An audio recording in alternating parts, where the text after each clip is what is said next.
ಇವತ್ತು ಮುಂಜಾನೆ ಕಿಸಿಂದ ನಮ್ಮ ತಂಗಿ ಸ್ಪೀಚ್ ಕೊಡ್ಲಾತಿದ್ಲು. Hey guys, welcome back. ಇವತ್ತು ಮತ್ತೆ ಏನಾಗೈತೆ ನಮ್ಮ ಮಮ್ಮಿ ಮುಂಜಾನೆ ಮತ್ತೆ ಬೈಲಾಕತ್ತಿದ್ಲು. ಏನೋ ನಾ ಕಸ ಹೊಡೆದ್ರೆ 10 ಸಲ ಹೊಡೆಬೇಕಾಗ್ತೈತಿ ಅಂತ. ನಾ ಅನ್ಕೊಂಡೆ ಆಮೇಲೆ ಯಾಕೆ ಹಿಂಗೆ ಬಿಡ್ಬೇಕು, ಹಂಗೆ ಹೇಳಿದ್ರಲ್ಲ, ಮತ್ ನಾ ಹೊಡೆದು ನೀವು 10 ಸಲ ಯಾಕೆ ಹೊಡಿಯೋದು, ಒಮ್ಮೆನೆ ಹೊಡೀರಿ ಸಾಕು.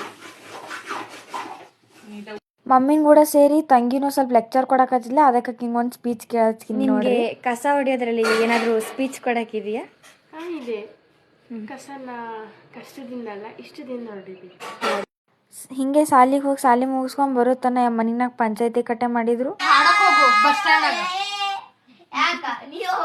ಯಾರೋ ಮಾಡಿ ತಪ್ಪಿ ಯಾರೋ ಹೊಡ್ಸ್ಕೊತಾರ ಅಂದಂಗ ನಮ್ಮ ತಂಗಿ ಒಂಥರ ಮಿಡಲ್ ಪೀಸ್ ಇದ್ದಂಗೆ ಸುಮ್ಮನೆ ಹೊಡ್ಸ್ಕೊತಾರ ನಮ್ಮ ಮಮ್ಮಿ ಕೈ.